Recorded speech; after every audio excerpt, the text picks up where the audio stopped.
because he was a record label's worst nightmare. See, rappers aren't usually rich. No matter how big the song is, they're usually in debt. Why? Because record labels are basically predatory loan companies for musicians who dangle more money than musicians have ever seen in their life in front of them. The musician goes, ah. The label goes, ah? You just have to give me all the money from all your songs.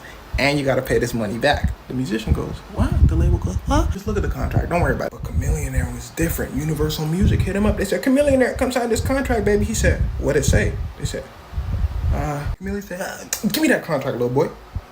Nah, we're not doing that. The label said, first of all, the TikToker made it look like we was on the phone, so that's weird. Second of all, we don't need you.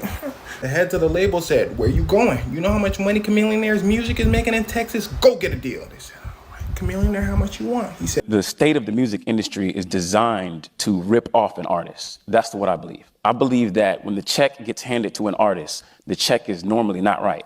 The first person that told me this was Nelly. Nelly told me, you know, you got to learn how to do this thing called an audit. And I was like, what is that?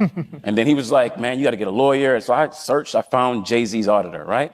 And then this guy went and said, I'll do it for, you know, I'm not going to charge you up front. I'm going to take a piece. And I was like, okay. So he goes and he finds over $600,000 that the label hid from me.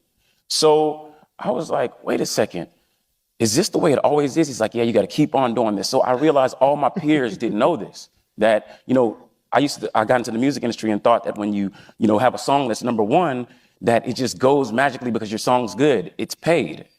Like, payola is not supposed to be like a thing, but it's real.